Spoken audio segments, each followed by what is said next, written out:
Welcome to the Gilded Pod, where today we're tackling the season finale of season 3 of the Gilded Age. I am one of your hosts, Jason Reed. With me, as always, the one, the only, Marissa Garza. Marissa, you rich?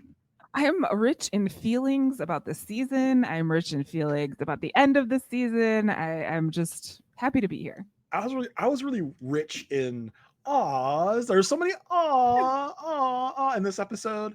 So listen, this is a very special episode. It's the season finale, season 3. There was a ball, a couple Yeah. balls actually. Yeah. And if you're gonna have a ball, Oh, I yeah. don't think there's anyone better to have a ball with. We bring him on for special occasions, for weddings and balls. Here he is, the man, the myth, the legend, Bryce Isaiah. Bryce, you're back. You're back. Yes, I told y'all I was coming back, and I'm so excited to be back. I just have to say, I've been bursting at the seams. This Gilded Age season 3 finale was, in my opinion, one of the best season finales that I have seen in a very long time. Like, I almost want to put it up there with season 2, 3, and 1 of the Game of Thrones. Because, like, yeah. there's in this new era of streaming. 'Cause first of all, the Gilded Age, I wasn't happy with just 8 episodes, but we will just whatever. But there's so many times that these season finales do not touch on what we want them to touch on. Baby, this touched on every little. I know I'm coming in hot. I'm sorry. I was just We so love it. hyped. That's why you're here. Yeah, that's why you're here. Do And you like think, you said- like, to Go that ahead. point though, do you think that this was a think so. series finale? Yeah, and that I they think- just turned into a season finale with like the end season or the end scenes there? Or do we think that this was planned from the beginning? I think maybe they weren't 100% sure they were getting a season 4. So they left us with an ending that, if you look back and say, okay, that was a series finale, I think we could have been okay. I think there was enough there to let us know where our characters were going to go in case we didn't ever see them again. Peggy's going to get married. She's going to live a happy life. George and Bertha are going to get divorced. You know, I feel like there's a lot. They gave us enough breadcrumbs to say, this is where they're going to go. In case you never see us again, we kind of let you off with how all of our characters are going to go. There's no real big cliffhanger. You can say the Bertha stuff was a cliffhanger, but I feel like they wrapped a lot of things up. Yeah, I feel like they wrapped a lot of stuff up here to where you could say, like, if we never saw them again, you kind of knew where they were going. Absolutely. And yeah, I was almost, first of all, watching this, like I'm sitting on the edge of my bed and I'm like crying, I'm yelling, I'm happy. And then I'm like, wait a minute, this just a little too joyous. Like I'm like, nothing bad is happening. And then of course the last 2 minutes, my jaw dropped. Yeah. And even though it's like it just dropped in such a way that if you watch this season, it's not a surprise. However, given the last 15 minutes of everything that has happened, it's a jaw dropper. And like I said before, the last time I was here, sorry, Jason, men ain't shit. Okay, they ain't.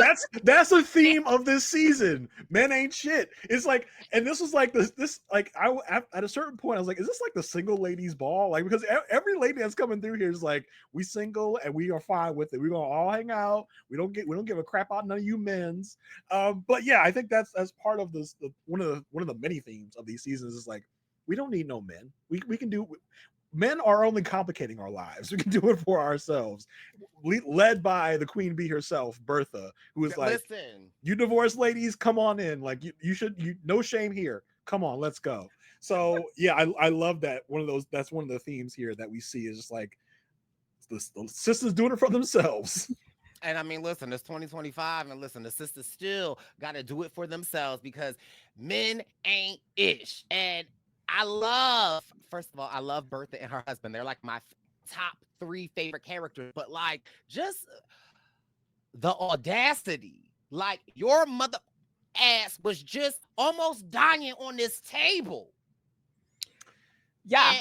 And but yeah, we can get there when we get there. But I just was really, really happy with this season finale. I was so excited. They touched on everything. I was hyped. Yeah. Before we dive too deep into the episode, we were already given a lot of good thoughts. But before we dive too deep in, I want to remind you some free and easy ways you can support this podcast. You can do that by reviewing, rating, and subscribing wherever it is you do any of those things. Wherever you're watching or listening, there is a way for you to review, rate, and subscribe. You can also email us if you have any questions or concerns or comments. You can email us at thegoodpodfeedback@gmail.com. You can also support us in a kind of a new way. We do have a page over on buymeacoffee.com. That is a way for you to monetarily support us if you wish. So if you go to buymeacoffee.com/goodpod, it is just Good Pod, right, Marissa? Yeah, it's just Good All right, Pod. just Good Pod. Buymeacoffee.com/goodpod. You can choose to donate monetarily if you wish. We already had a few people that have done that. We thank you so very much. Yes. We love that. We love you guys. So listen, we're on our way out for the season. If you are only here for the Gilded Age content, you're not going to see us for a while. So Yeah, 1 to 3 years. Yeah, 1 to send 3 us out in years. style. All those things I mentioned, reviewing, rating, those really help us to really let us know that you guys are appreciating the content and you really want us to come back. Listen, we're going to come back either way for season 4, but it just lets us know you guys appreciate the content. So Marissa, let's dive in to what we got here because there's a lot to cover. This thing was 1 hour and 8 minutes. This is a super long episode, so there was a lot covered. So let's get into it. It's super packed. So I think what we're going to do is we're going to talk pre-balls, and then we're going to talk balls, and then obviously the end of the balls. Bryce, you okay? Did I say it too many times? times? For the right episode. Okay. So let's start at the very beginning. We are picking up right after last episode where George has been shot. Apparently, they bring you home. They don't go to a hospital. Bruh. They just bring you on home and put you on the dining room table. Yeah, I mean, we talked last episode about did he get shot in his house? And of course, everyone had to come into the YouTube comments no, dummies, he wasn't at his house, he was at his office. So it's okay, thank you, fine, thank you. I get it. Problem number 1: if you kept your ass home, you wouldn't have been shot. Where you belong, you'd have been okay. And I love because we don't really get these type of action scenes right on the Gilded Age a lot. This is shot extremely well. You could see the tension. That is shaky cam going on. I was like, oh my god. And as things are approaching, it's I thought it was watching The Pit. I was this is a medical drama because they come in church keeping cool, calm, and collected, just bring him in as if he does this all the time. He's all right, come on, put him on the gunshot table. We got a gunshot table in the East Wing. Come on, put him on here. Just cool and calm as all right, let's go. As if this is just another day. Yeah, and Bertha, of course, is distraught because obviously, and Bannister, who's just hanging out outside, just invites himself right into the house and then is like, hey, P.S. by the way, there's a doctor over there. He's colored. And Bertha's like, I don't care. Get him in here. Who's just trying to have his after work smoke, right? He's just I've been dealing with a lot today. I gotta deal with Ada, I gotta deal with Agnes. So I'm just trying to relax, have a smoke, and then George comes in shot. But good on him because he's running over, hey, I know people care about these things. He's black. Is that okay? Are y'all gonna be all right? And Bertha's like, I don't care if he's a doctor, let him in. Good on you, Bertha. Good on you. Listen, great redemption episode for Bertha. This is step 1. Yes, no, Bertha did her thing this episode, and it ain't even no redemption, Jason, because that kind of pisses me off because Bertha and her husband, they're one and the same. They are the same person. So let's just pin that. Listen, Bryce, we know from your last appearance that you were down for Bertha selling off her daughter. So you were already Team Bertha on this point. So yeah, for you, it's definitely not a redemption for you. It's definitely not because Bertha is holding it down. And I just think that it's this, and I don't know if this is the word, but this duality, right? Where I don't know why I'm blanking on what's Bertha's husband name? George. First of all, shout out to Marissa for getting me over there on the Gilded Age TikTok. Okay, I'm a part of the guild. But baby, first of all, it's all these behind the scenes TikToks of the show that's been coming out. And baby, George, I always thought George looked good. But there's this photo shoot of George, shirtless, with his nails painted, and this I said, oh, George. Listen, Bryce, we know about Morgan Spector, the actor that plays George. He has had some very he's out there fashion wise. He is he's giving and it.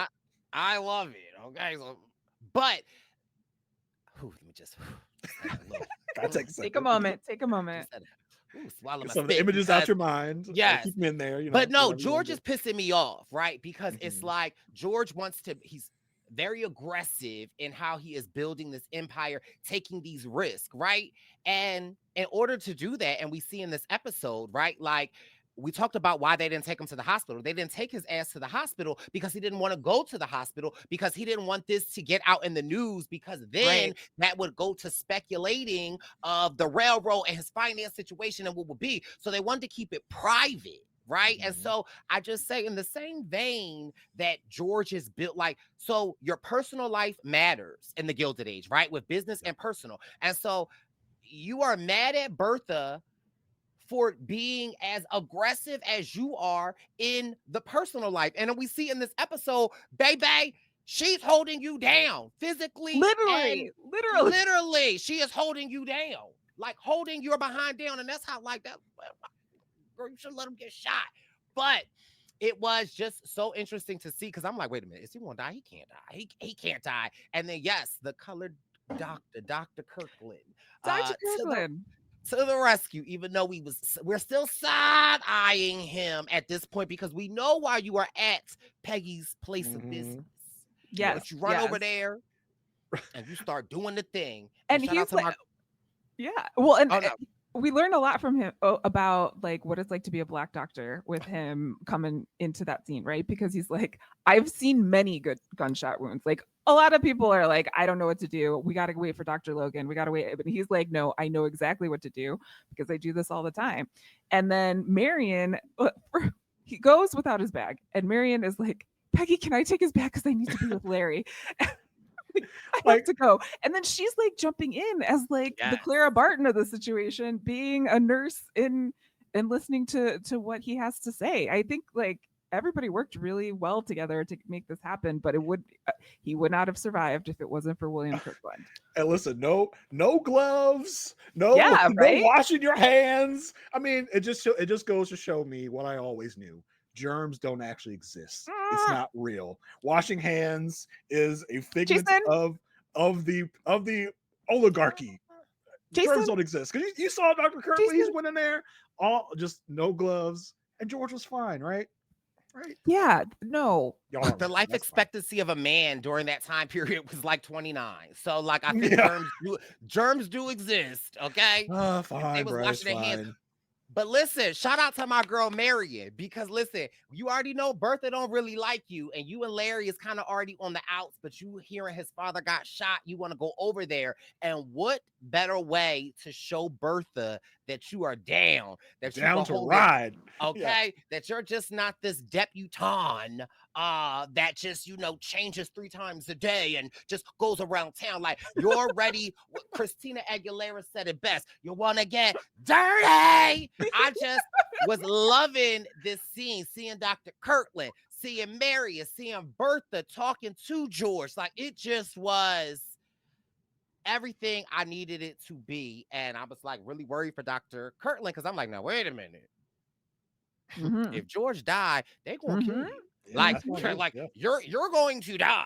And that was really scary. And it just was so interesting when the other doctor finally arrived the next day. And he, like, first of all, bitch, we called for you 12 hours ago. You getting here 12 days later. And the first thing that you say is, who is this? Sir, where were you?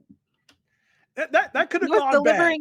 That could have gone bad. But Dr. Logan was like, well, I mean, he did save your life. So, like, he at least gave him the credit he deserved. So I was like, at first I was looking at him sideways, like, what you mean, who are you?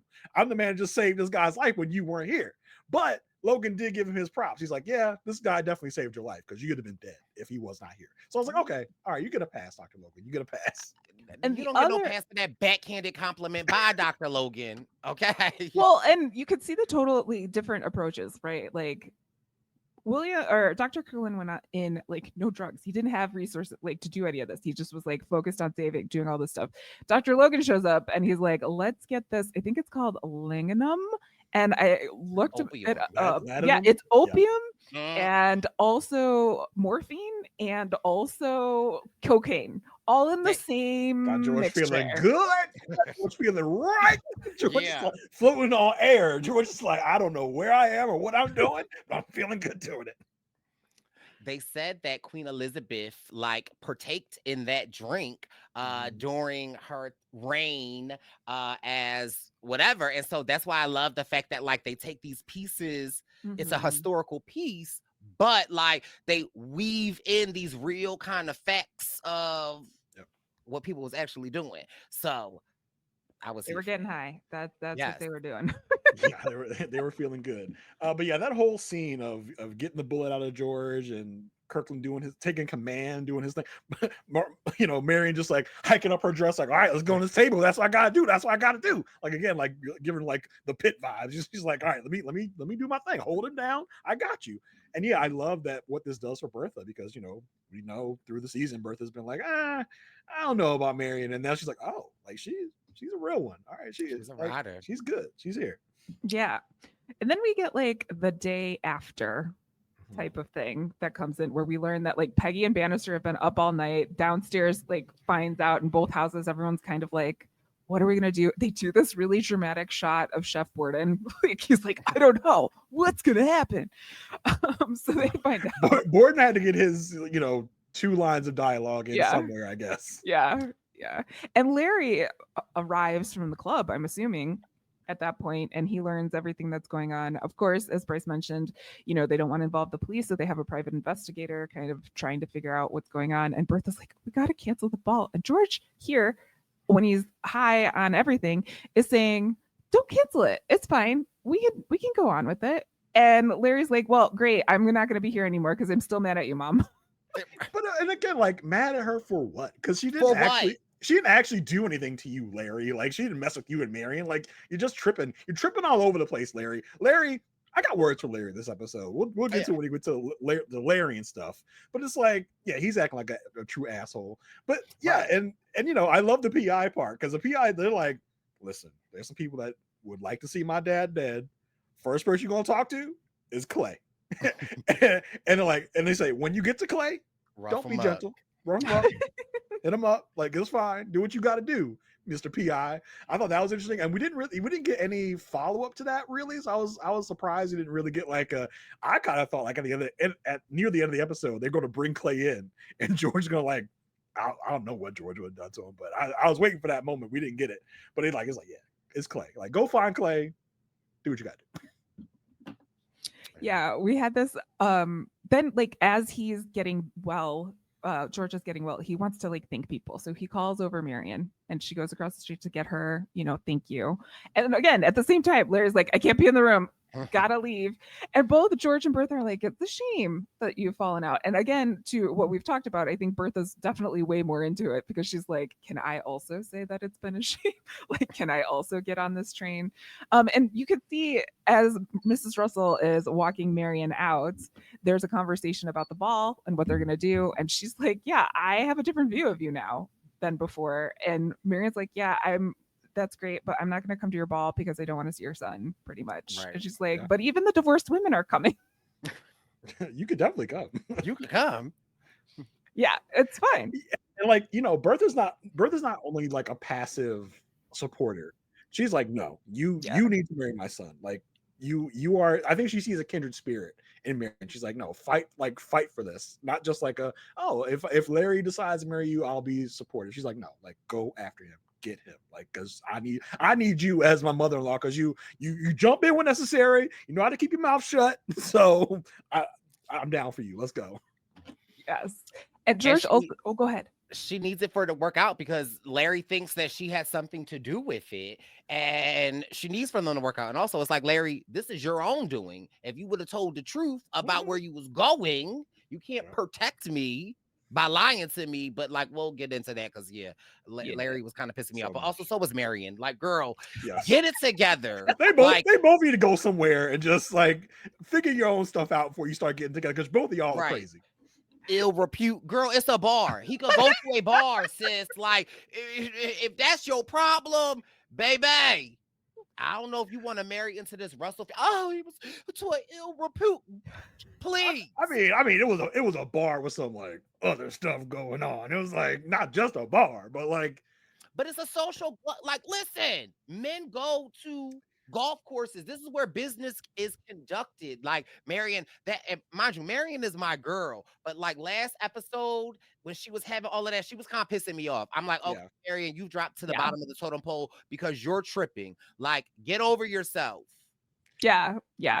Listen, Bryce, I know that you're used to, going to establishments of ill repute. I know it's your weekend activities. And But Marian would definitely give you the stink eye for that. But she was going a little too overboard. I think we said that the last 2 episodes. Like, all right, Marian, like I get it, but like you're doing too much. Calm down, okay? Yeah. George also takes time to thank Dr. Kirkland. And I thought the scene was a great example for white people to like figure out what to say when they recognize their privilege and say, like, you could have died to see, like, I understand the risk that you took at this time to save me, a white man. And then he also like gives him money. Now, okay, I want to ask, like, Bryce, it's not cash, right? Like, it's a check, it's a stock. Like, is this real? It's something because it's something. But here's my thing. This is part of my issue with George. Bitch, y'all just figured y'all finances out. What is you like? Granted, I am very happy for Dr. Kirkland. Mind you could have like, but you doing too much. Like, because y'all just. And that's still even a question mark. Like, your finances aren't really there, and here you are. Well, and that's my fear. That's my fear, is that it is a check that's going to bounce. It's stock that's going to crash. It's something that's going to happen that is going to not be great for William. I mean, like, what can he do in that situation? But it's not like he pulled out a bunch of cash. I would have felt much better if he had a bunch of cash. But again, JJ kept his money and we didn't have to worry about it. So I don't know. Fine. I think it's fine. But yeah, I mean, listen, they got the copper mines. I'm just going to assume that they have figured that out and they're now back flush with cash. I'll just assume that. But I was like, oh, thank you. Like, he paid William because Bertha was like, all right, William, you can go. Like, after he fixed it, like, oh, like, that's it. Like, you're not gonna give me. I just saved this man's life. So I was happy to see they invited him back over. It's like, hey, let me thank you, like, for real. And William, of course, being William, he's like, oh, I can't take this. George's like, no, you will take it. George, whatever George is on, I'm sure added a couple zeros to that number. Absolutely. But again, just seeing how they treat Black people, like even George says, like, if you didn't save my life and something happened to me, it would have been your fault. Like, how would have been my fault if I was trying to help you? It was the MFers who shot you. But like, just even how he gives him that, like, we all know that in this world, if you attempting to save me and I died, that's your ass. And so that was a little like, okay. Well, like, I think it was interesting to just, like, William's like, yes, also, and why am I here? Like, yes, thank you. Like, I recognize this risk. Listen, in these days, you never know what you're gonna get when you enter. If you're a Black person, you never know what you're gonna get when you enter a white person's house. Like, I'm here for good stuff, right? Like, he didn't take a turn for the worse. Y'all are here to do bad stuff to me. Like, am I good? He definitely came in with some trepidation because like Larry went and got him and brought him over. It's like, okay, I guess I'll go with you, white man, to your White House. Hope everything's okay. But it's like, but yeah, hopefully enough money for a wedding? Question mark in the future. We'll get to it. But yeah, let's get into the Peggy storyline. So, oh my goodness, they had not finished the conversation that Dr. Kirkland went over there to have based on the information that his lovely mother gave to him last episode about Peggy's kid and marriage and all of that.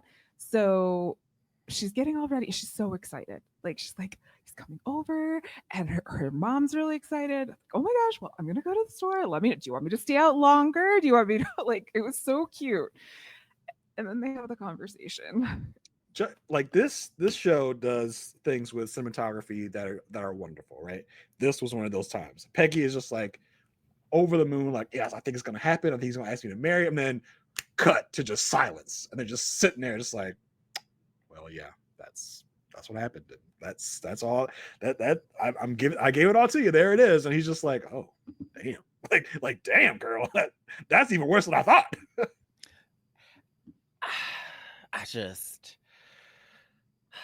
just men in general. Like, number one, she Yes, was Bryce. married. Okay, like she was married to her husband. And also made me just think of Peggy's dad. I forgot about that. I'm still looking at him sideways. Like, yeah, you're part of the problem. But she was married. Yep. Yeah, she was married, and she didn't do this on her own. Yeah, like, exactly. this was done to her. She did not do anything of ill repute, as Marian likes to say. Right. This was done to her. And so no one should look at her with any shame. She should not look at herself with shame. I don't even think William in the moment was looking at her in shame. I think he was just well, shocked. and he's also thinking, what the frick is my mom going to say about this? Like, I can't do anything if my mom isn't on board. But let's be clear. Who even cares, right? Like, oh, you're thinking about what your mom, baby, you just opened up the deepest, darkest wound of hers that she had to experience. Not like she was in love. Her father had the marriage annulled, just like the statistics of Black women in this America today. The statistic, I don't even know, but it's like Black women giving birth. Like, they are more likely to die giving birth than any other race. And here we have Peggy giving birth. She almost dies. She passes out. She wakes up. She's not married, and her dad gives the baby away. Like, WTF? Who cares what your mother thinks? Who cares how you're feeling? Like, I'm thinking I'm getting ready to be proposed to, and you asking me about my child that has died? F you. But in my rewatch, right, because I really felt like Dr. Kirkland was being mean to her, but he really was in shock, right? Because like he didn't like, he was just like, that's all. I just needed to hear from you. My mind is all over the place. It's thinking so much. And then, mind you, also I love Peggy, because Peggy did something that I would do, right? When Peggy was crying, he gave her the handkerchief, and as he's leaving, it's like your one last thing to be like, is it? Because that's just the mind games I play, right? Like, oh, I believe this is yours. And he's like, thank you. He's like, right. Thank you. I'll take that back. You wanted to be like, no, you keep that. Yes. I'll be back for that. And like, he sasays goodbye. Not a good day. Like, I was screaming. I was like, not a good day. Not a good day. A goodbye. Listen, Kirkland didn't do as bad as he could have done, but he definitely didn't do as good as he could have done either. Because he did not really console her. He did not like. So like, that is a whole thing that happened to you. Yeah, he's thinking about him. He's thinking about his mother. He's not like, I'm sorry that happened to you. He's just like, damn, my mama's gonna hate this. Like, my mama's gonna have a lot of stuff to say, and this strengthens her arguments. Like, what am I supposed to take from that? He says it seems insurmountable. How am I supposed to interpret that? I'm interpreting that as that we're over. We're done. So I don't blame Peggy at all for being like, well, that's it. He said we can't come back from it, so it's over. And just the shot, the aftermath of that, Peggy just sobbing on the stairs. Oh my god! And Dorothy, coming home. MVP, the MVP of this episode. Dorothy came home and went right into Black mother. Like, baby, you don't love somebody and let it go that quick. You never know. Like, just the way that she consoled her, and like, I just love how they speak. And Peggy's like, oh, I wish I could believe that, but I can't. Like, it's just like, but Dorothy is my girl, because she been biting her tongue. And she let it go whole season, and bitch, she got to let it. She let it off. Let's let it all out on freaking Elizabeth. But yeah, I love Dorothy just consoling Peggy, like, you deserve a man that cherishes you, that understands you. It's like, yes, you are worthy. I was like, yes, that is. I was like, so good. Had to make my message board this episode, and just, I think after this episode, for me, like, we'll talk who we all think, but like, season MVP to me goes to Dorothy after just this episode. It's like she came out of nowhere, just like, bang, hit it. Because with this and with the confrontation later with hating ass Elizabeth, so good, so great. I also, in random, because it's just, I know we jumping all over the place. Sorry. Yeah. But one thing that I said the last time I was here was that, like, I really feel like this season in particular, they're leaning more into the Black culture, right? We're seeing a lot more of the Black side of the Gilded Age. It's not 50-50, but it definitely is maybe like 60-40. And what I love is that there are times as I'm watching, I'm like, oh, Phyllis Rashad, she's Bertha, right? Like her and Bertha Yes. are kind of Yes. like very similar, or it's like a Mrs. Astor and a Bertha or Phyllis Rashad. And Yeah. like the dad is definitely George. Like there was just so many like parallels that I'm starting to see. And like Peggy and Marian, the same. Yep. Then like Peggy's cousin, they could be Aunt Ida or the other aunts. There were just like so many different, like I love like the parallels. And then especially even with the balls, where it's like we're seeing the parallel worlds. It just was like very, very interesting to me to kind of like, I don't think that they, and I guess they did kind of show it to us, like the Brooklyn Bridge episode where we got to see where the Black people were watching Yep. it. And so like, but I just feel like we're just diving more into the character arcs of like the Black society. And I absolutely love it. And it's like, listen, I know season 4 is on its way, but baby, give us a spinoff. Yeah. Like, give us the Guild Yeah. spinoff. Like that would be amazing. Yeah, and you know, I think that what this show illustrates really well is that you can try to divide us by class, you can try to divide us by race, but we still have the same things going on. We're just doing it in a different environment. So we like you can try and make us less human than you, but we are all still human. We also have the same obstacles, hurdles. You have family drama just like we do down here in the poor class, which is what they were so upset by War McAllister's book revealing. Like, no, y'all got issues just like we got issues. So don't try to make yourself out to be better than we are, because I love that that's what the Gilded Age tries to show. It's like, hey, we're all human. We all do the same shit. Well, and I know I've talked about this before, but I think the biggest reason is because they actually have a Black woman executive producer who also wrote this episode, who also directed this episode. So being able to, it does make a difference to have people who represent the characters that you're talking about in the right rooms and doing that, because that is a stark difference between season 1 and season 3. Is that that wasn't there before? It was just kind of like, oh yeah, Marian would probably bring shoes over to Peggy and then figure out that that's awkward and that's weird, like used shoes. She wouldn't think that there'd be rich Black people. Oh, okay, you know what I mean? But now we get to learn, you know, so we've learned so much more. We've learned what it's like for Arthur to be a former slave, and how he's looked at in the community, and like that there's nothing that no culture does not have a meddling mom. Like there is always going to be someone who is putting their fingers in tea pretty much and getting involved. Yeah, I mean, Sally Richardson Whitfield has she's been around since season 1, but I feel like they gave her a lot more creative freedom this season to do more with that side of the Gilded Age, and I think it's done wonders for the show and showing us, like Bryce said, like give us a spinoff of just that side of things. I would be more than happy, because they definitely don't get enough here, but they are doing better with it. I'll say that. Absolutely. And I think that really comes through in the epic mom off that happened. Oh, yes.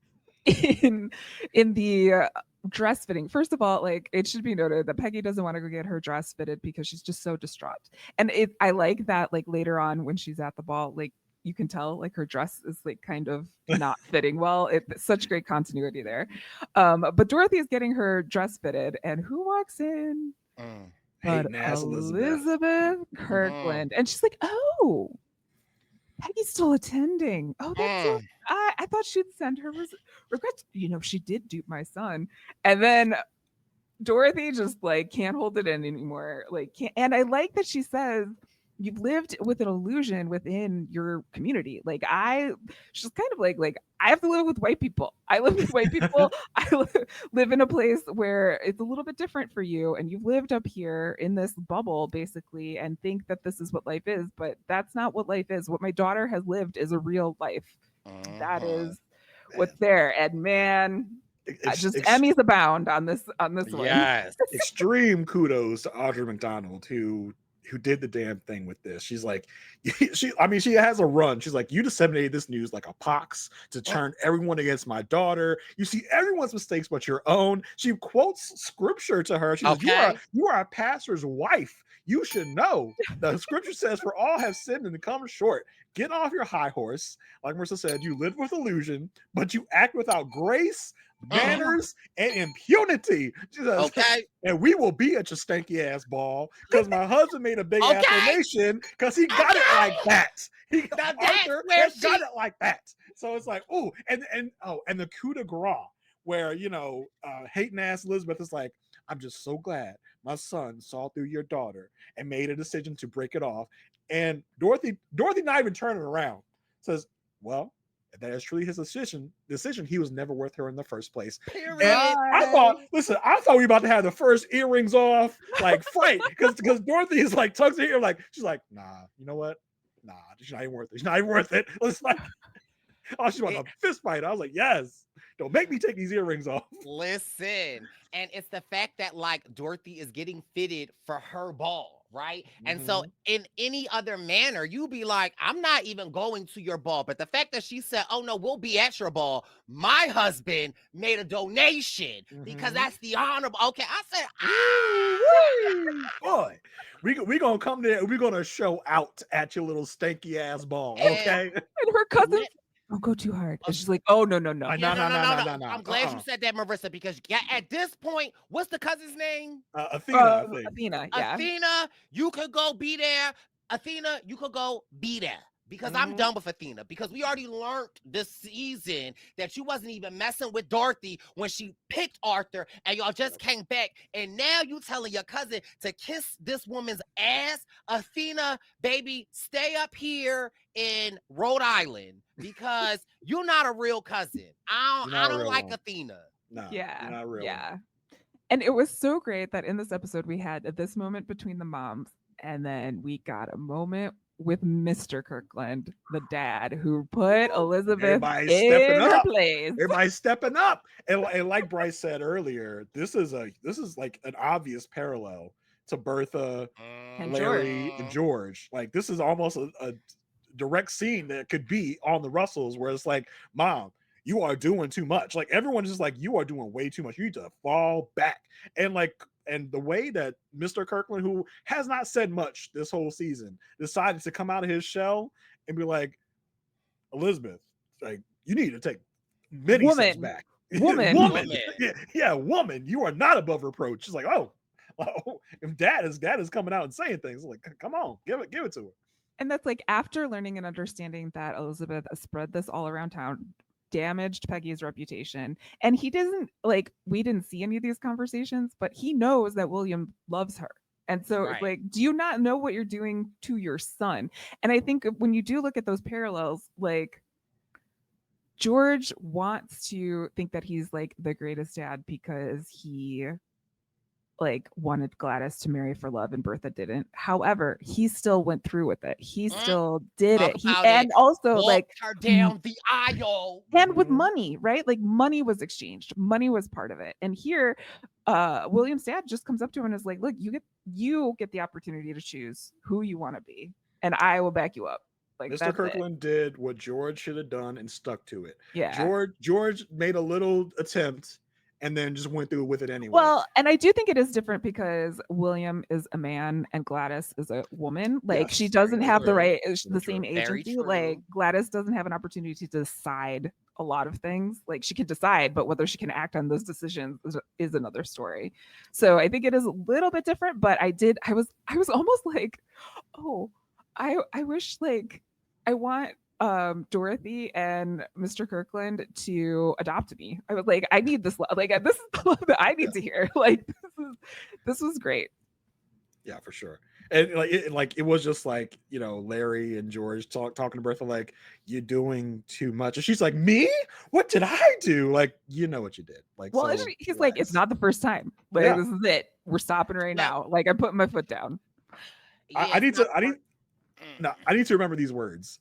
You have sown calamity and heartbreak. It stops now. Like I need to put that into my vernacular for whenever my wife pisses me off again to use that on her. Yeah.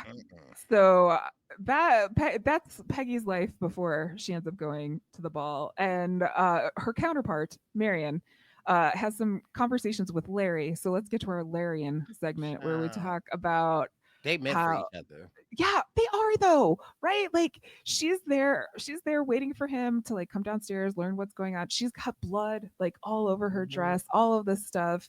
And Larry's like, why did you believe JJ? And Right, not a man. me? Like, Is what? Larry like? I know he's not the original, probably, but this man is one of the first gaslighters in life. It's like, oh my, like, how could you not believe? You lied to me, bro. You did actually lie. You said you were going one place, and you went to the house of ill repute. You lied, and he just bypasses that totally. He's like, but you didn't believe me though. You showed me I can't believe you. So what do you want me to do? Like, ugh, gross, so gross. Yeah. So then they're like, I can't talk to you because my dad, and like, yeah, obviously your dad just got shot. Got it. So Marian goes back across the street, tells her Aunt Ada, and Ada's like very sad about it. That she actually ends up later in the episode telling Agnes, who Agnes is like, this is great. Like, I'm so excited about this. And then Ada's like, do you remember when you got married for a situation for life and not love, and how unhappy your marriage was? And she's like, I can't even remember it. Like, that's how bad it was. Yeah. Ada in the running for season MVP for sure. Because she turned Agnes around quick. She's like, you remember your marriage? And you married for status, you married for money, you married for all this, and did you have a good time? It's like, oh, well, no, I didn't. But we wouldn't be in this house though. Yeah, I was probably shouldn't put it back with that. Like, but you like where you living, right? Right. I mean, you are the lady of the house now, but you wouldn't have had this to take over. You wouldn't have met your little pastor man if you wasn't here in the first place. So I don't know. You got to take six in one hand, half a dozen in the other. Hey, to decide what you want. Decide, because And it was so funny when Marian comes back from the Russells after George wanted to thank her. She comes back in and she's like, I'm not going to the ball. And then you hear Ada. And Agnes is like, you have something to say? You should probably go apologize to him. Oh, okay. I thought it was funny.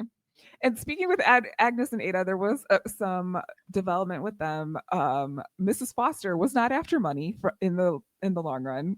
She just wanted Agnes to be the vice president of the New York Historical Society. Yeah, this was interesting because I think we clocked from the very first time Mrs. Foster was going after Agnes. We were like, it's not just about that, right? It's not just about a donation. Something's going on. And we thought maybe this would be Agnes's way back into money, but this actually is more of a status move, I guess, more than a money move. It's like, oh, like this is going to be interesting little thing for Agnes. Maybe get Agnes out the house a little bit more, like get her more involved in society. I have a sneaking suspicion, in my opinion. I feel like she wanted a donation, like, period. Like, I feel like that is what the lady wanted. But I feel like Ada, when she says she wrote to her to figure out what she wanted, I feel like Ada made a donation, but the donation had to be so that her sister could sit on the board. I really feel like that's what it turned out to be. But anyway, I just love the sister relationship, right? Where it's like clearly aunts. Y'all know I'm bad. Agnes was the mistress of the home, and Ada was her sister. And now the roles have changed, but we see Agnes, who is used to this, and we see this in society. We see this all throughout the episode, where it's like, again, in this realm, and still to this day, your life without a man, you're nothing, right? Like, and you're lucky if he die, where you can still have status, but really that's all you have. And there's nothing really to it. And we see that parallel in so many different ways. And mind you, they always say it's like, granted, just go with my mind, but it's like, sometimes you'll meet somebody, you could be jealous of them, right? Like, say, like, we're all in third grade and like, we're all like, I don't know, cool third graders. And then all of a sudden, there's a class swap and we get Larissa, we get Mason, and we get Rice. And like, they're kind of like us, but they're even cooler. And we looking at them and we like are just like, we hate them. Like, oh my God, like get away. Where did they come from? Right. Oh my God. Oh, lacing smells. Oh, Larissa, I hate her. And like, well, Bryce is kind of cute, but look, but it's like the thing, or the thing that I can relate it to the most is like, Grant, just go with me. Growing up, when I was like in elementary school, 5th grade, like I knew it was gay, but I didn't know I was gay, but I knew that like, I knew I had a little hey. And there was this kid named Kevin Alloway in Mrs. Dolores Jordan's class. And like, he was another like flamboyant young kid. And I hated him. I absolutely hated him. I wanted, like, I knew we were similar and I just didn't want people to put us together. Is it because you want to be unique? You want to be the only one? No, I just, like, for me, like, I was getting teased and bullied. And like, then people always were like, oh, you're just like Kevin. And like, I just didn't want any correlation of us. Like, I hadn't come to terms of what that meant. And so it just was like, I'm in 5th grade. Like, I didn't really understand it. And it's funny because years later, Kevin and I were like, we're really good friends now, but we talk about that. But we see Agnes and the women invited to the ball, right? Like, and she has such of this hard time. And I really think that's the case with Agnes, where Agnes she feels fortunate, right? Like her husband died, but like, baby, you don't, when the money going, you don't got nothing. Like, it's like you're seeing that. And I think that like the only way sometimes people feel better about themselves if they're able to put people down, and you can feel like, oh, I've got one up on them, because it's like, baby, Agnes, your cousin is one step away from you. Mrs. Astor's daughter, she was like, y'all, like, it's, y'all just, we are dependent on these men. So it's just very interesting. So again, Ada, to do this, I really feel like, I just love their sisterly bond, where it kind of looks like Agnes is mean and they like whatever, but they're just sisters. And like, they really do appreciate and support each other. And I don't care what nobody says, I really do believe that Ada wrote to the lady. They probably wanted a donation. She said, I'll match it, but if you can, whatever. And I just also thought it was like, the passing of the torch, of her to allow her to sit at the head of the table, because you are now paying the bills. But it's like, bitch, why didn't that happen before? Right? The fact that Ada even allowed you to do that, because it's like, you're her sister. Like, I just love the fact that we see Agnes coming around and realizing that she's still my sister. And what she has, I have. And what I had, she had. Like, we're still good together. And I just thought that was like so beautiful of her to like allow her to sit in the chair of the house that she is currently paying the mortgage for, and the food that she is currently buying. A little wink, you know?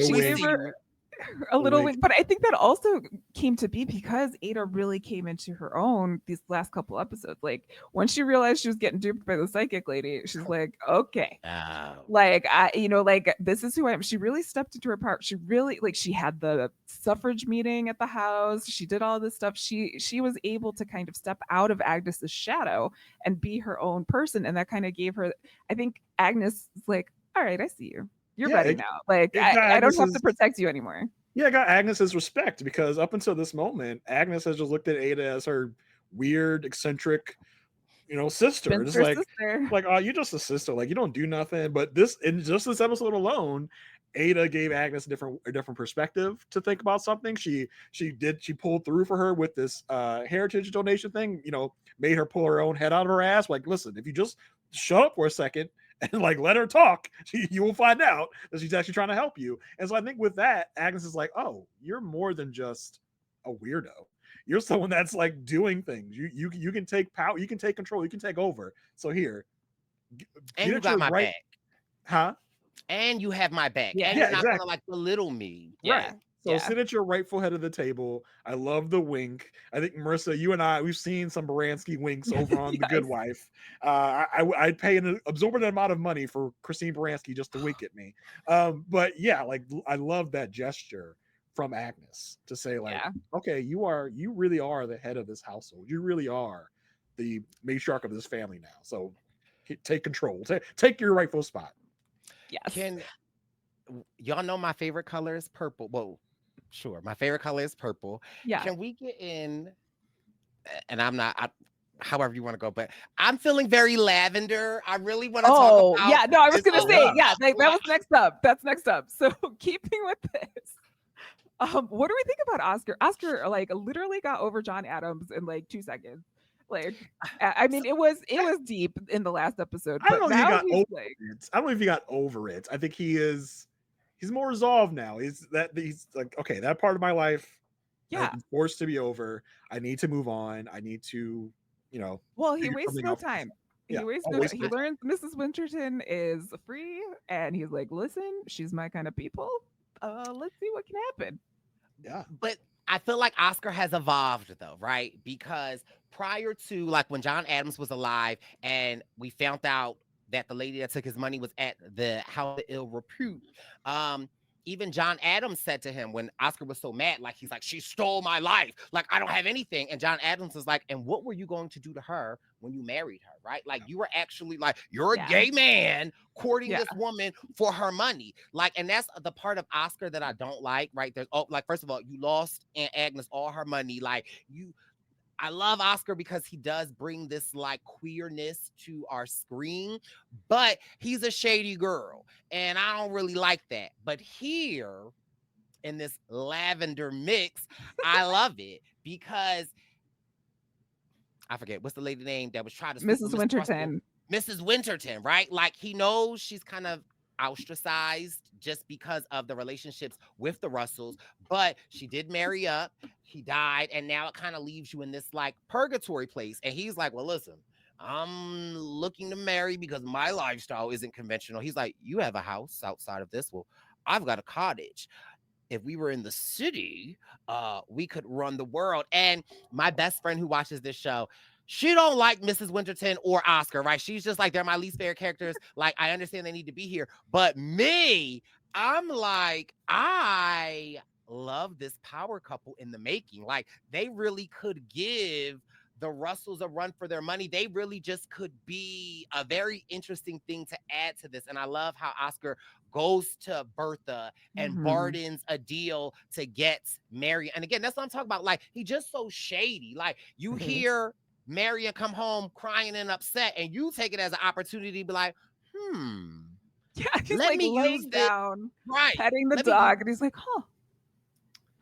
Yeah. So he just shady. So it's like, I don't like the shadiness of it, but I like the color that he brings to the story. And him talking to his mother about John Adams, like that damn near made me cry. Of And that course, was just yeah. like so a powerful episode. And I know we didn't, y'all talked about it, but just living in this time, it reminded me of like the Black church, right? Where like the Black church, they don't really like the gays. They don't like, homosexuality. They don't like that. But they love their choir directors. They love all of this stuff, but we don't talk about it. And so it's like the Gilded Age, and this kind of reminded me of that. Where like, okay, Agnes, baby, what you think your son is trying to tell you in this moment? And then after Marian comes in and saves them, Agnes and Ada sit there, and then they just don't say anything. It's like, that was like, first of all, if that's my sister and that's her son, the second he go upstairs, it's girl. Like, you know what I mean? And it's like,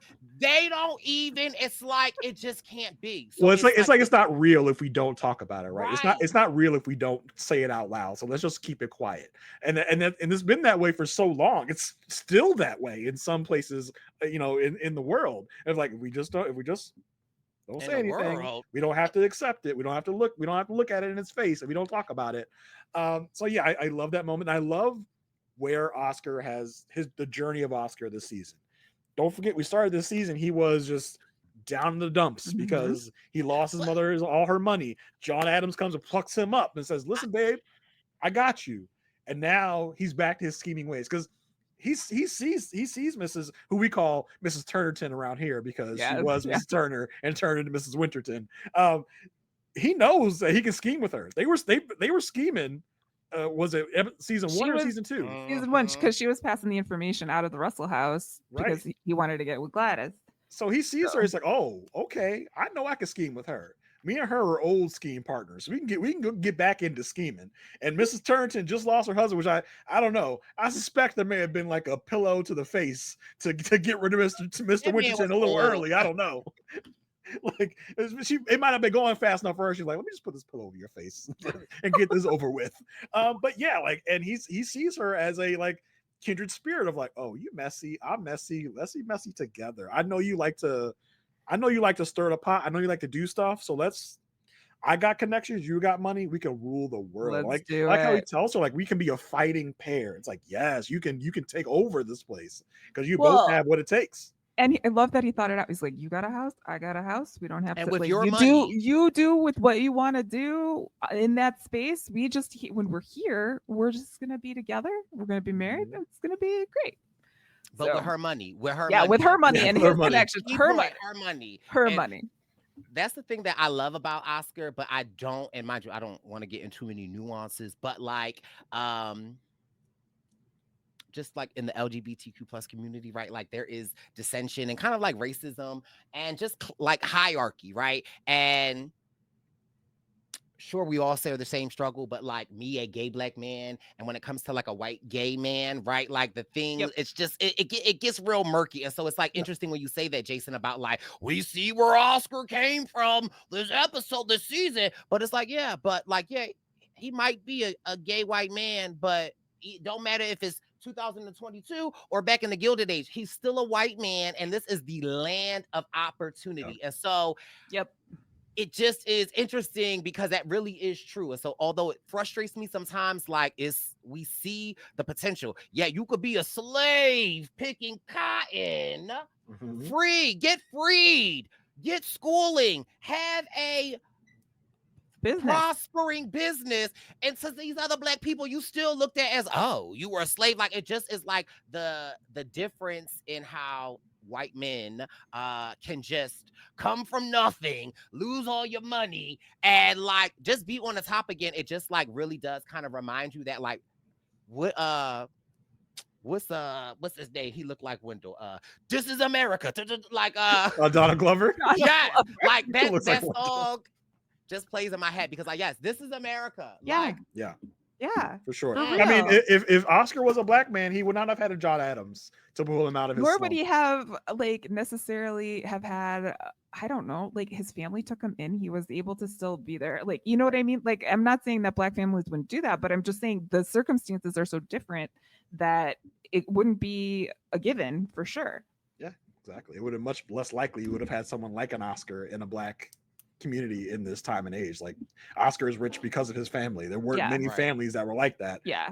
In the on the black side of things. Yeah. But they're out there. Let's be clear, and that's why I need to give because homosexuality, that's another thing that brings us together. Okay. it don't stay over there. It's all over the place. And so I like to see some of the black a lot of stories to be told over there. Yeah. What would they name it? The Guild. The Guild. The Guild.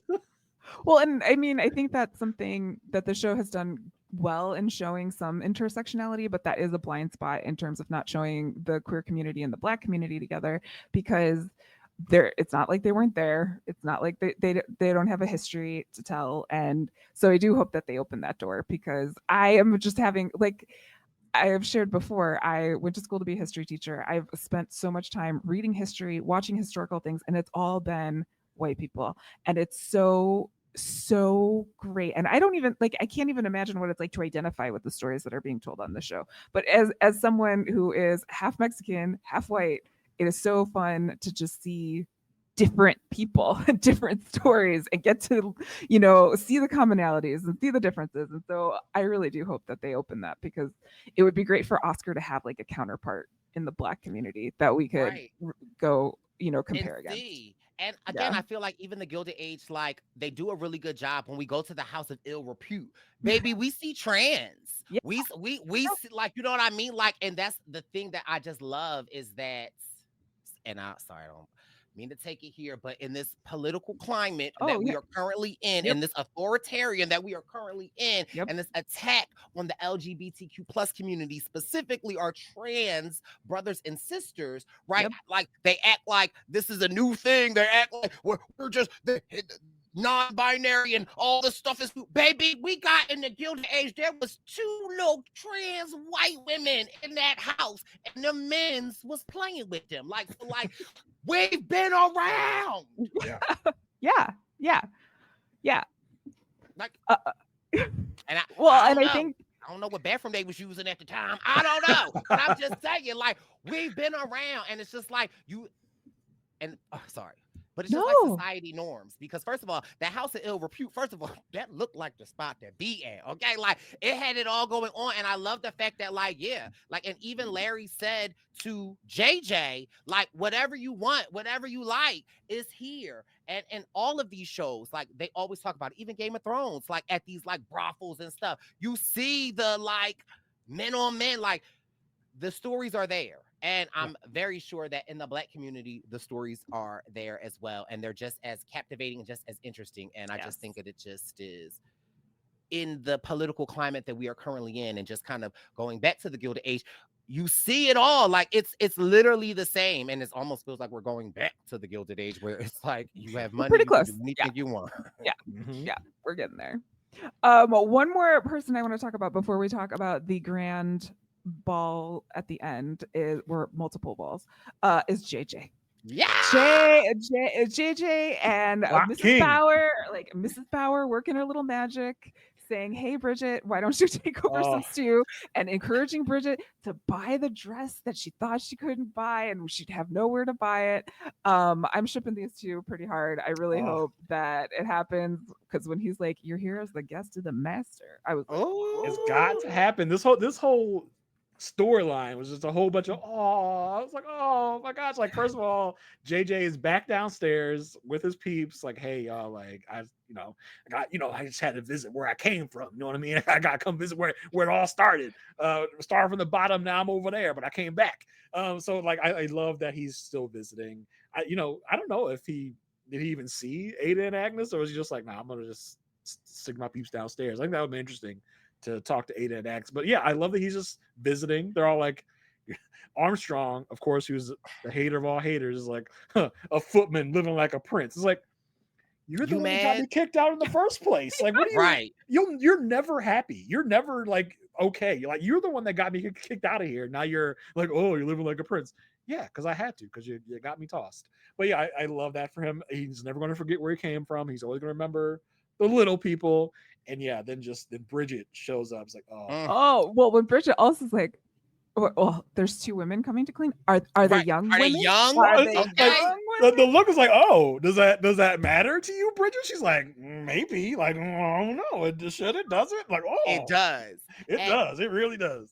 I've been following this love story since like season 1, and my best friend, we were talking about this, and she didn't see it. Like, and she's like, no, he didn't like her after he played her. I'm like, that wasn't Bridget. That was the little hussy at the Russell's house. Oh my gosh, we've had that problem the whole time we've been covering the show. Like, we like which one is which? But I think they've did a little less of the other one over there, so Bridget's more known now. Well, so it's Adelheid is like going back to the UK with Gladys, get her out of here. So we don't over there. Yeah, we don't. Yeah, so like it's been a slow burn for and JJ I love and that Bridget. though. Yeah, you love that, and it's like with this show, it's like it's slow burn until it's not. It feels like goes all the way off. And now it feels like it's getting somewhere. Like, oh yes, hopefully they don't Bruce and Borden this thing and just give us 2 minutes worth of plot every episode. Get them when we come next season. I want her to be like, get ready to marry JJ. That's what I want. Stop with all this slow stuff. We see it. We see the sparks. It's right there on the screen. Give it to us. When he says, "I feel safer with you here," does that make you feel uncomfortable? It's just like, no, not at all. I'm like, just get married. Just get married right now. See, that's what I was talking about. We're like, if we never saw this show again, we would feel like these two are going to be married. These two are together. So I can't wait to get to season 4 and see how they are progressing and how they're like, I want by the time we get the next season, she's with him already. They're both trying to figure out how to navigate this new society, how to navigate this, like, they have money now. How do we do that together? Like, how to have people over, how to throw their own parties. And they are so crucial to season 4, though, right? Like, when you think about it, and this new world that Bertha is building, and I think they even talk about it where, like, the newsy lady is talking to Mrs. Astor, and Mrs. Astor is like, I'm scared of the future. And she's like, baby, you don't need to be scared of the future. You need to embrace the future. She's like, no, I want the past. And so I think JJ and Bridget are so important, because in this new realm where they're accepting different people, JJ and Bridget are going to be crucial in this new future that they are creating. And so I just love this arc. I can't wait to see Bridget be a lady of the town. Like, I want to see her going to the stores. I want to see her going to the balls. I want like JJ providing her this life. And I really want JJ, who's the lady that sent the stew over? Mrs. Bauer. Mrs. Bauer. I need for him to get Mrs. Bauer over to that house. She don't have to work, but like, I want her to be like his house mother. Like, I really like, I love this. I want JJ to slowly poach every single person from 61st Street, just bring them over to his house, except for Mrs. Armstrong, of course. She can stay ass over there with Agnes. But it'll be so fun if he just slowly poaches everyone from that other house. But yeah, I can see it now with like next season where JJ and Bridget are trying to fit into society. They're doing everything wrong. They're bumbling all the societal norms. I think that would be so fun to see them work through that.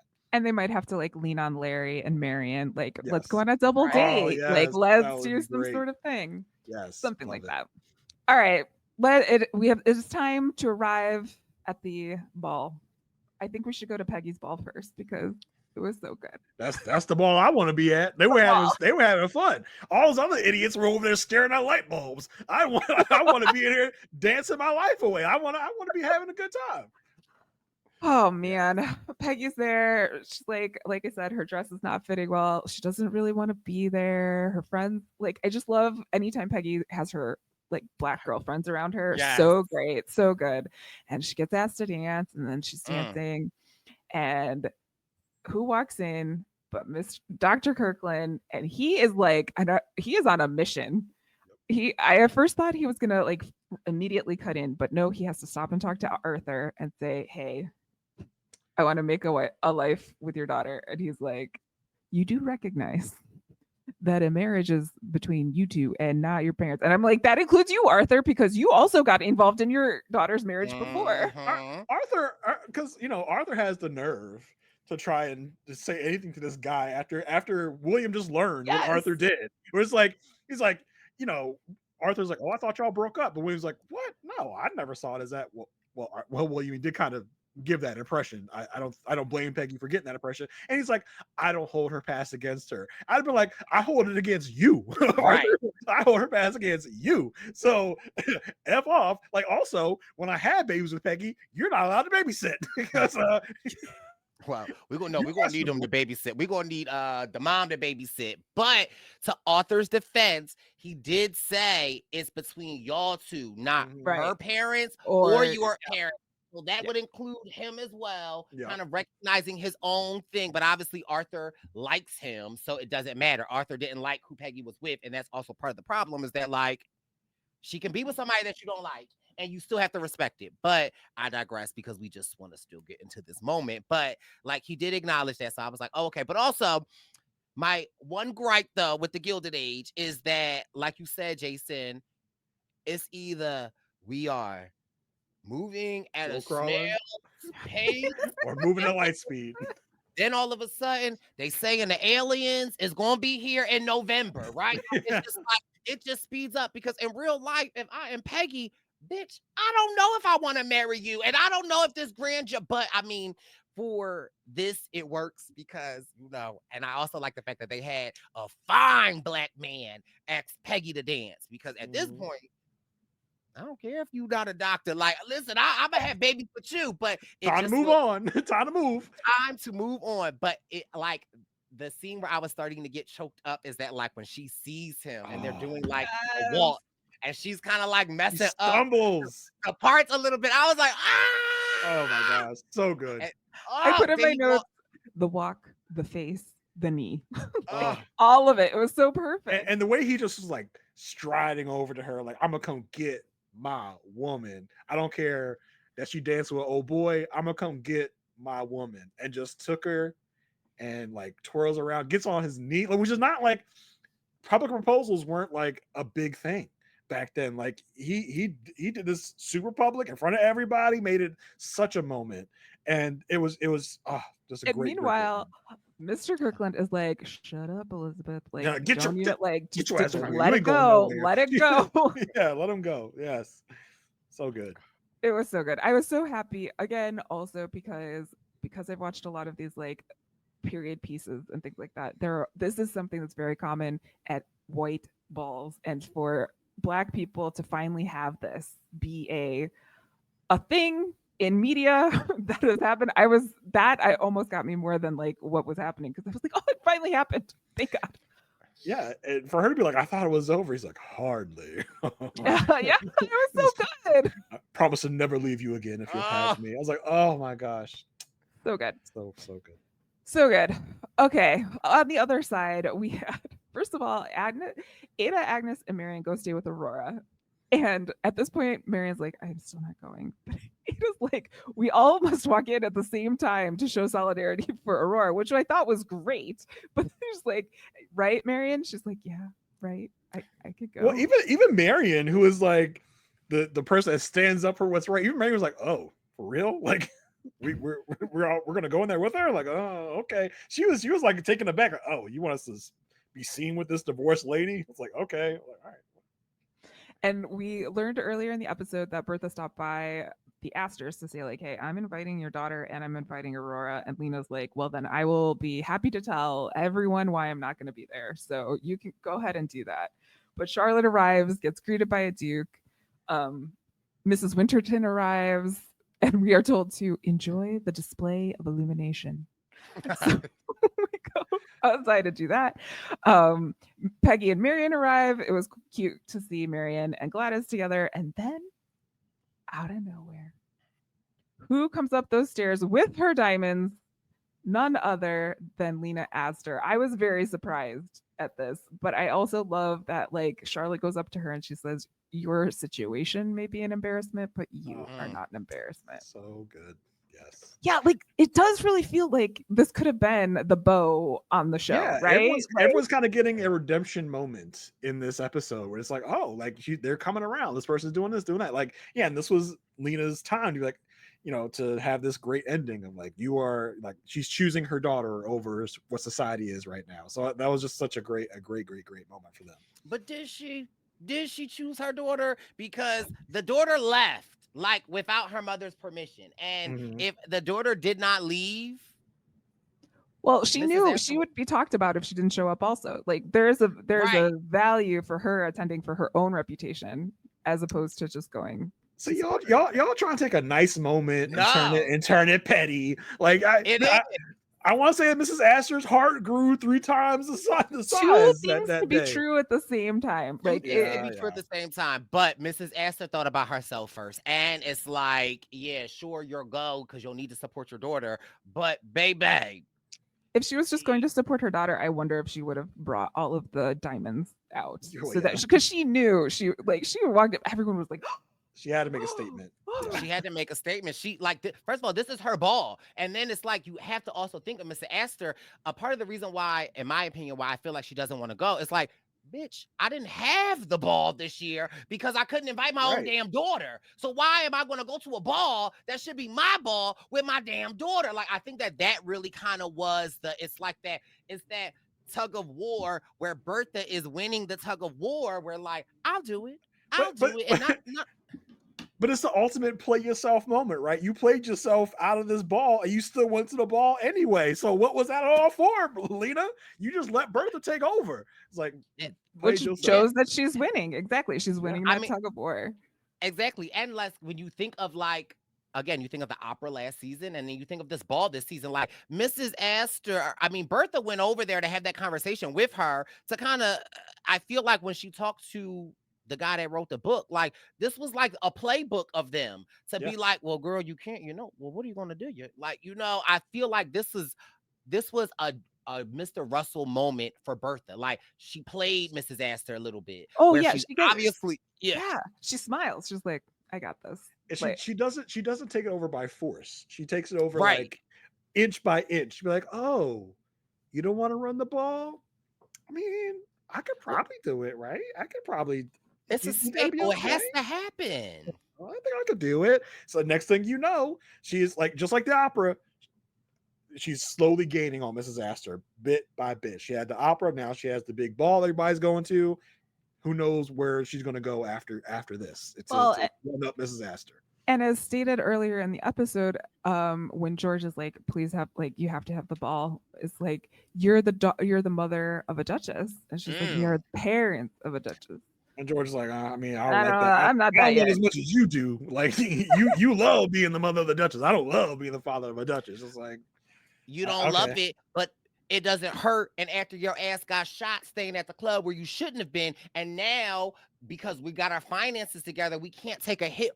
We can't take a public hit that you might be hurt. This ball is needed, and that's why you want her to have the ball while your ass took your opium and cocaine and got there, and you had the Duke greeting your guests. Let's be clear, Mr. Russell, like this is a publicity stunt for you that your wife has put together. And if your wife wasn't Bertha, right, the rumor mill would be rumoring that your ass is shot and everything could be in jeopardy. Like, so let's just also talk about this, Mr. Russell. Yeah, exactly.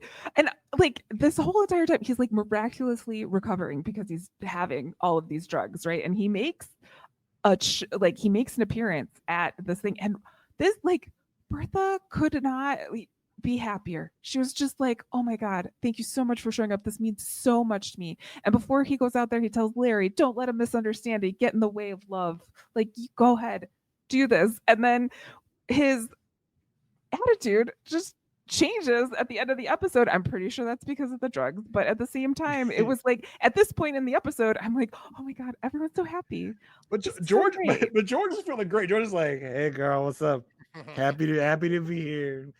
You look like a pink elephant right now because I'm so high, but I'm so happy to be here." And you know, Bertha, she does not know what's good. She's like, "Oh, you can't." Like she thinks he's doing this for her. Like she knows that in part he's doing it for himself, but he's also doing this for her. And she sees this. I think we all saw it as kind of like a thawing of this icy relationship they've been having. Like, okay, all is right with the world.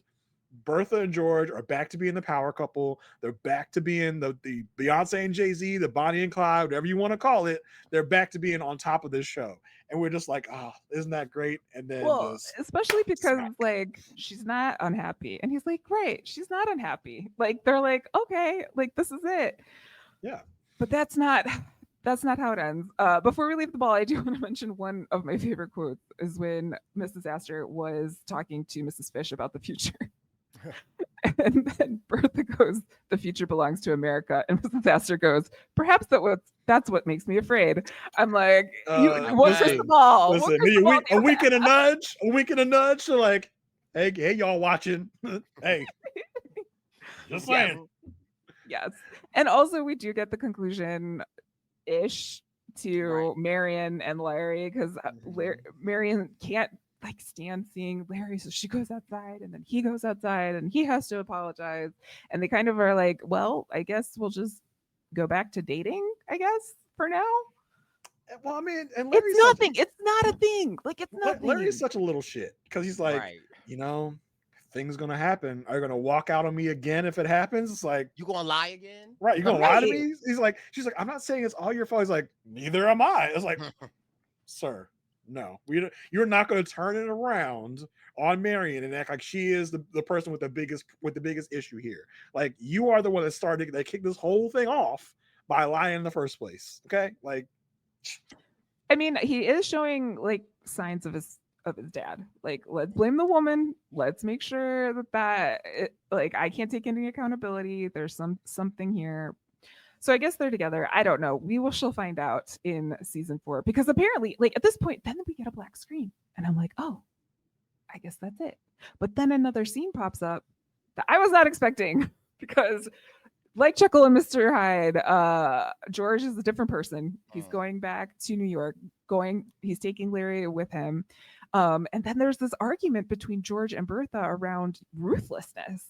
And she's like, "You are ruthless in business." And he's like, "Yeah, but I'm not ruthless with the people I love. It's just I'm ruthless for the people I love. Don't you get that? Don't you see that?" And I have to say, I know I talked a lot about this last episode where I was mad at men.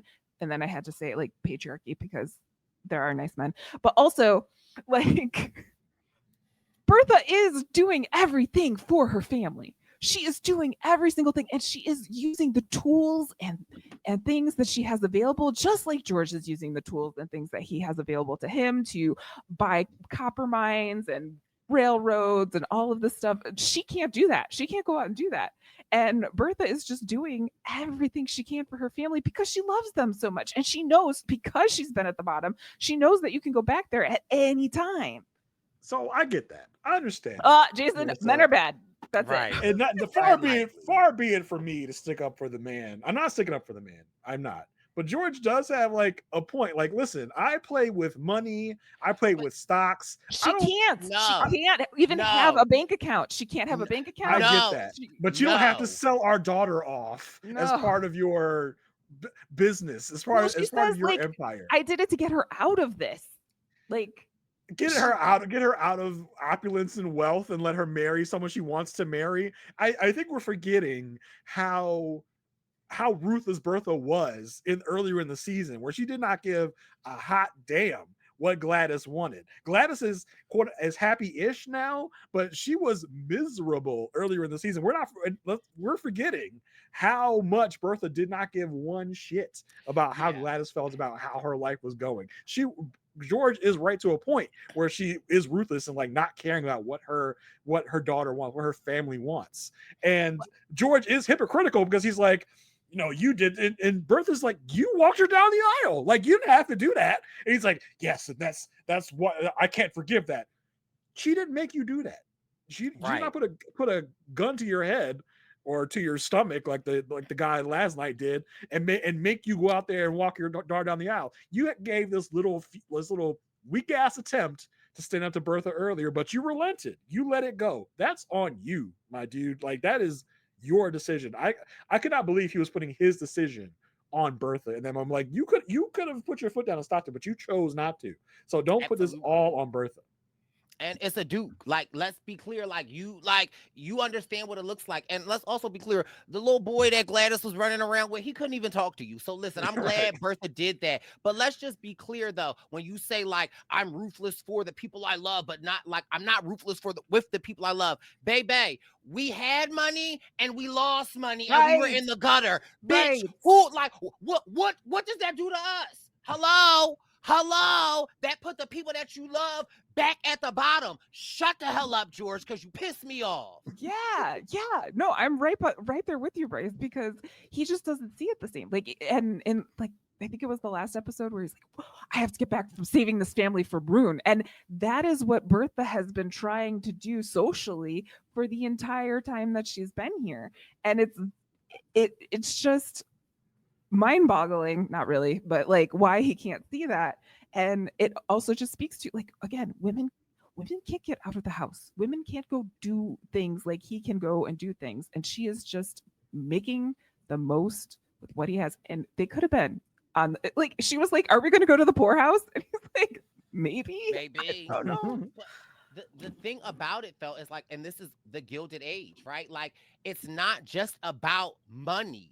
It's about status. Like, the two are married. Look at Mrs. Astor, right? Like, and so like, that's the part that I don't understand that he doesn't get, is that, yeah, you can get us all this money. We could be the new kids with money in town, but we won't be respected. People won't really like us. You won't be able to get these business deals because like you'll have money, but people will look at you like you're crazy. So it's like the fact that he doesn't understand what Bertha is doing is mind-boggling to me. And the fact that he thinks he is doing everything. Well, bitch, yeah, you might have got the money, but you're on the verge of practically losing it again. And when you needed to get a meeting with the guy, you asked me to do it. And then because I'm being flirtatious with him, you mad. Like, which one is it? Yeah. And what do you think George would have done if Bertha was like, hey, there's an eligible bachelor whose father also owns part of the railroad that you need? Yeah, you don't think like in 2 seconds George would have been like, okay, cool, get it done? Like, yeah, I was about to say it's easy for George to sit on this pedestal of righteousness when I think if it came down to it, to save his fortune and his empire, he might have done the same thing and be like, well, listen, Gladys, like, I don't know, you gotta take one for the team sometimes. Like, if you want us to stay in these opulent houses, you're gonna have to marry someone that's rich. Like, that wasn't the case. It was for status in society. things, but I don't know if George would really have a leg to stand on if the shoe was on the other foot. I wonder what he would have done And if also, if it meant Gladys or his financial empire. Yeah, and this whole like, I don't know what I want.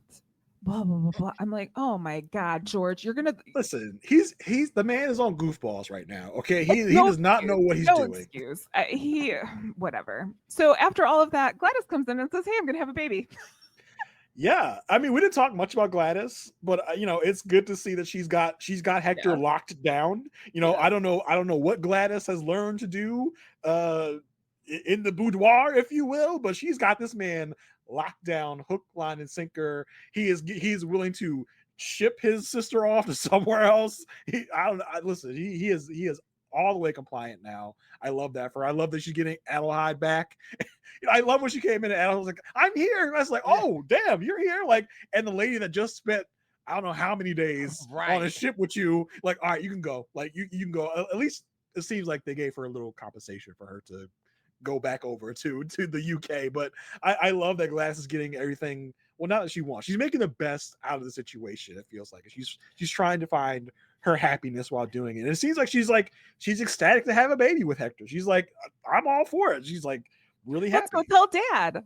Yeah, like dad just left me. Dad just ran away in a carriage. I love the last scene of this. The last shot of this show is Bertha like out the window, like George, like tears down her face. Like, oh my god, that's a hell of a last moment.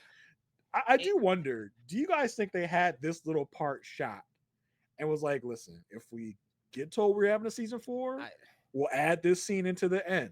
Because I could see the ball being our last moment. George and Bertha are back together. They seem to be very happy, and we can end the show on that moment.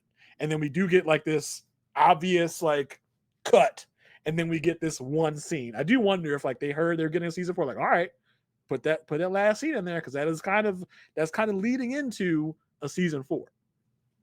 Well, and from a production standpoint, it's super easy to do. There's only like 3 actors, 1 room, and you have like some shot of a carriage leaving. So pretty easy. Yep. And it sets us up. And I think that absolutely is the case. But I also feel like, George, this person that you love your family so much, so you leave without saying goodbye to your daughter who just came all the way across the world. Like, it's just like your actions don't even match up. And then it's also like, F you, Larry. Like, you just ready to jump on your dad's side. Like, Larry, get on my nerves. So that was the end of season 3. Do we have any like predictions or things that we want to talk about going into season 4? Any wrap up thoughts? I mean, I'm excited to see where this is taking all of our characters. All of our characters, or most of our characters, seem to be leaving season 3 in a pretty good spot. You know, Peggy's gonna get married. Larry's doing whatever Larry's gonna do. Going to be weird. JJ and Bridget are probably a thing. So it just seems like everyone's kind of in a good spot right now. So I'm curious to see how we're going to mess that up in season 4, right? Because we can't have all sunshines and rainbows in Gilded Age. That's not the way. So it's going to be interesting to see how these things get all twisted around and messed up. And there's room in every storyline for it to go awry, right? Like, and so that's why, again, I just feel like the Gilded Age season 3 was done really well. And I want to be like, oh, this is so great. But I also feel like remembering watching the Brooklyn Bridge being done and kind of feeling the same way. But I feel a little more invested to the Gilded Age this season. So I'm just excited. Just hurry up. Just don't take as long as Game of Thrones. Like, well, and I think like I was thinking about it, between 2 and 3, there were like 3 years or something like that in between. And so I'm just like, okay, don't do that to us. And they can't do that, I think, because of the following that it has on social media now. You guys were mentioning the Guild, that's going on. HBO's social media has been spectacular this season, like doing so many great things. So I think they have to ride this momentum. I think it would be a really big like bummer for everyone if they didn't pick it up right away. I don't think the Gilded Age is this like little known show anymore. I think it's HBO Max's #1 show right now. Oh, like, wow. If you're on the app or whatever. So I don't think it's HBO's little hidden secret anymore. I think it's out there in the mainstream. So hopefully we get it sooner rather than later. As far as the Bertha and the George of it all, I mean, if you know the historical spoilers. Well, here's the thing: she made room in society for divorced women, so Yeah, even yeah. if she gets Yeah. if she gets divorced, it's not like she doesn't have to leave society as much. So But yeah, I am concerned. Like, I am interested to see how much they stick to historical things, because another thing is like the story of Consuela Vanderbilt is what Gladys is, and so like Gladys is super happy right now. And if I know Julian Fellows, I don't want to say anything, but just go watch Downton Abbey in between now and the next season of the Gilded Age, and then you might have some ideas of what might be happening to Gladys, which I hope doesn't happen, but I would not put it past me. Do we think part of George's storyline next season will be him getting off the latinum or whatever the thing's called? Like, because I don't know if that's going to be an issue for him coming up. Oh, it's going to be an issue. He's going to be addicted. Yeah. Isn't the writers of Downtown Abbey the same as the Gilded Age? Yeah. So, excuse me. Did you see the theory of like the Titanic, Downtown Abbey, and the Gilded Age, and how like is that's that a crossover? where? Yeah. Well, because Downton Abbey opens on, and the first episode, the family is learning about the fact that the Titanic sank, and their cousin, who is the heir to this whole thing, is gone. So they have to find a new heir, because again, it's like we got to protect the society, blah blah blah. But who died on the Titanic was none other than an Astor. And so it goes all the way up that way. And also Gladys and her the dude are over there in the UK, and in Downton Abbey, he's like the main character. The man of the house is married to an American woman, and so there's potential for crossover between Gladys and her as well.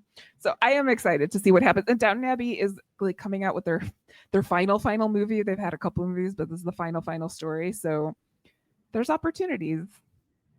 Yeah, I watched both shows. I love them. So I cannot wait to see what's going on. Give me some MVPs and LVPs of this season for you guys. Season as a whole. Season as a whole. Who wants to start? Well, I mean, it has to be Bertha. Period. Bertha MVP for Bryce, and it has to be Peggy's mom. Yeah. Co MVPs. Yes, and JJ. I mean, like, you're giving it out to everybody. Oh my gosh. Okay, multiple MVPs for Bryce. Who is your LVP? Your least valuable player? It's gonna have. It's easy for me. Mine's easy. It has to be the lady that works at the Mrs. Armstrong. Yes. Oh yeah, that definitely for sure is. She's a worthy winner of this award. Marissa, how about you? Your MVP and LVP. Well, Bryce named all my MVPs as well. I like so good. I also was going to say I can't say that Mrs. Kirkland is an LVP. She was so well played. She was so good. She was so. I mean, we're talking about character. We're not talking about actor. Like, no, I know, but every actor here does a great job. But yes, agreed, because they're all amazing. But at the same time, I personally cannot say that about Felicia Rashad. Like, I just cannot bring myself to do that.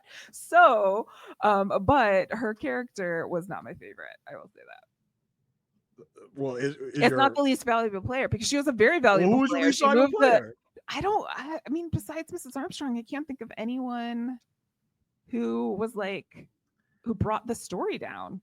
Unless it was Borden and what's her name? I'm just talking about a character. Who did you hate as a character?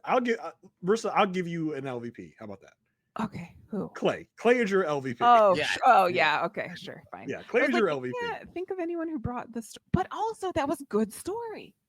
Yeah, but we're not talking about the story. We're talking about the character you hated, the character that was the worst character for you. I hated by Mr. Russell. Yeah. Who's your MVP, Marissa? My MVP is Audra McDonald always.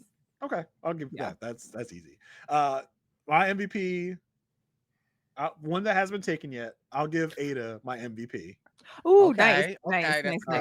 Yeah. For LVP, I'm not afraid to give it to Mrs. Kirkland. She is the LVP, 100%. She is one of the greatest villains this show has seen, and for that, she gets my LVP, because she really wreaked havoc on our good Peggy there, who I love.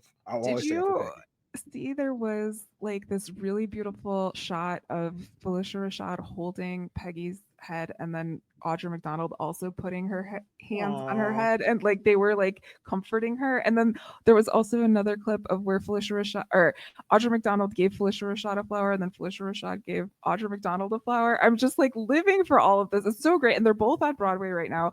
Felicia is directing something, and Audra's in Gypsy, and so it's just I love this. I love all of it. So good, so good. I hope both. I hope Felicia Rashad sticks around next season, and where she tries to like cause some calamity for William and Peggy, to or further be she a loses her promise. status. What happens if she loses status? What happens then?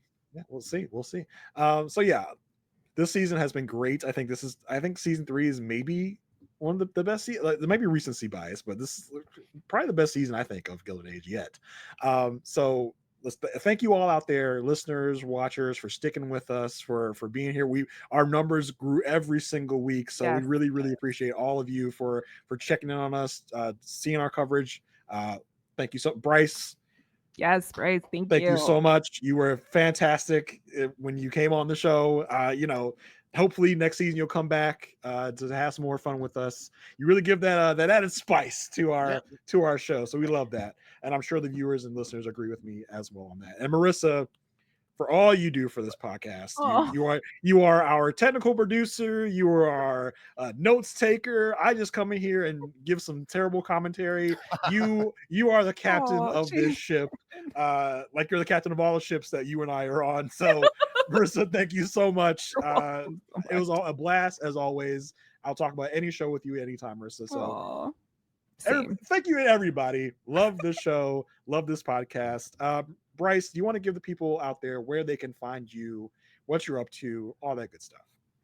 Well, I'm sad the Gilded Age, my Sunday, is not going to be the same. Just like that is ending and the Gilded Age is ending. It's super sad, but Bryce Isaiah on all social medias, the Purple Pants Podcast, gearing up for our Survivor coverage. Doing Amazing Race, and I'm getting ready. I think next week I'm dropping my 2026 Zaddy calendar, so I'm super excited. Super grateful to have the opportunity to podcast with you two amazing people. This is so much fun, truly. Like, I was looking forward to talking the Gilded Age with you, and thank you, Jason, for learning how to communicate and properly ask somebody to come on the podcast. Okay, yeah, I deserve that. Texted me the second time. He had dates and episodes. I said, okay, yes.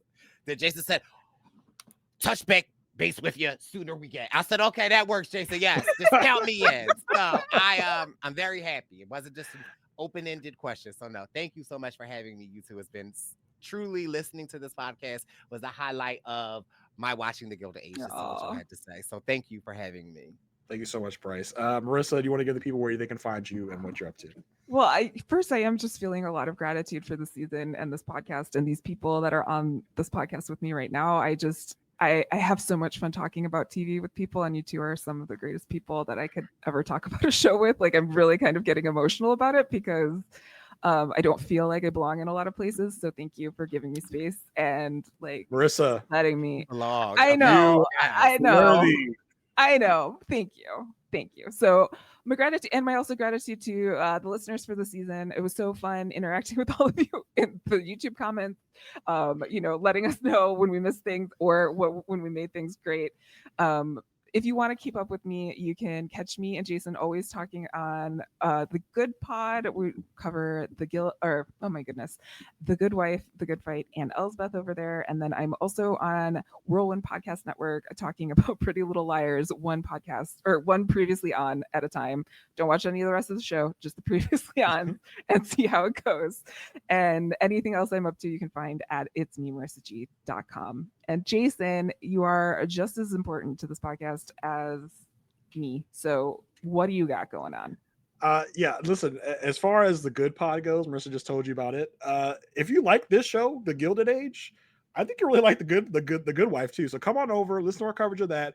Listen, me and Marissa have been talking about over on the Good Pod that this show is weirdly like mirroring each other, because last week on The Good Wife, the episode we watched, we had Clay, we had Church, and we had Martha's sister. Yeah. So we had Bertha's sister.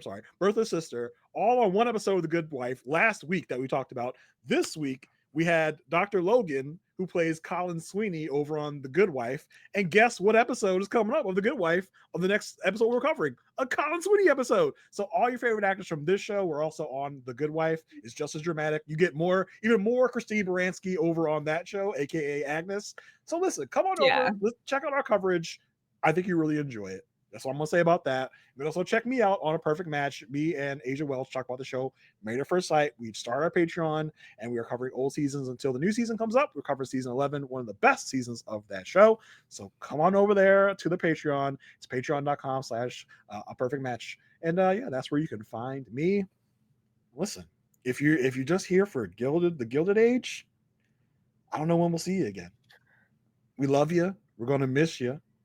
And until next time, stay rich.